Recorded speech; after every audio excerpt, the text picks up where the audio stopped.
Now, I really only need a couple minutes to explain how and why James Dean was adopted. But I did write this book. You should check it out.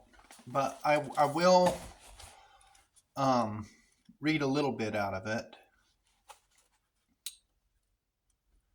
Um, this should um, pique your interest.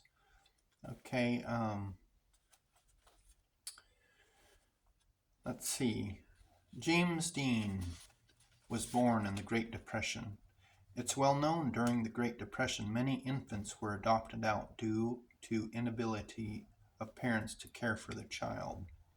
It's also well known that having an adopted child would cause difficulties for the entire family and the adopted child. Many documents were forged and lies were told to cover up adoption. James Dean was one of those children.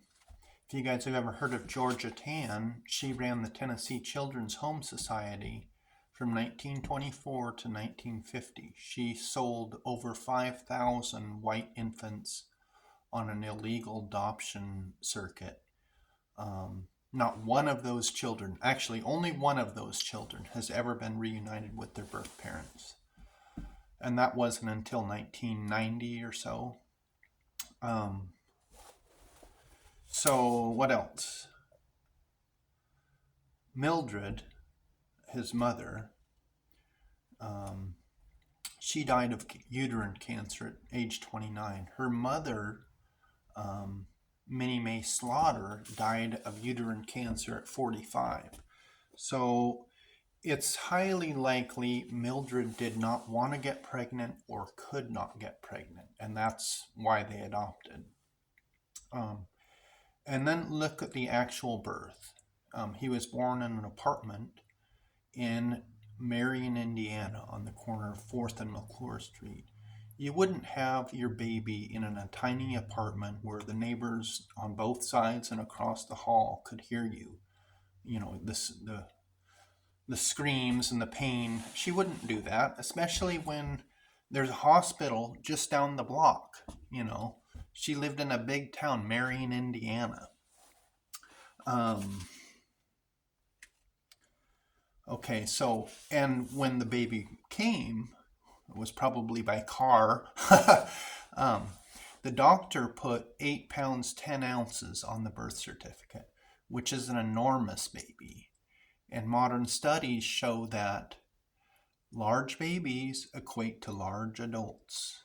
At his birth weight of 8 pounds 10 ounces, he should have been over 6 feet tall and 200 plus pounds.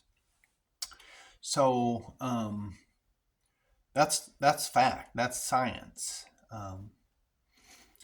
Let's see, what else could I tell you? Just off the top of this book here somewhere.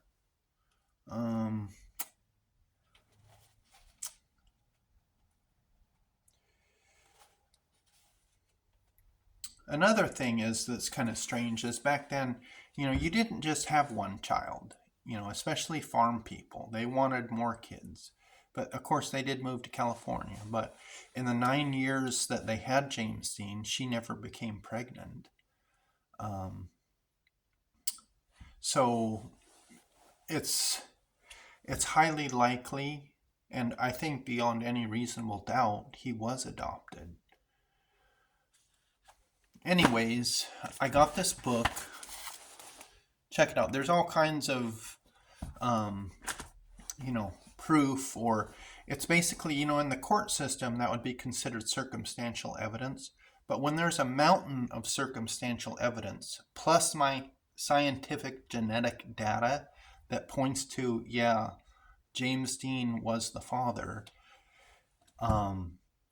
you can't ignore it. And I can't understand why, they'll have that smash bum on Jimmy Fallon who ended up murdering somebody and going to prison. But someone who's actually a sane person talking to you through the internet saying James Dean is his grandfather, that's actually a pretty big story that other people would be interested in. But Not a peak of interest. I mean, it's insane. I'm not.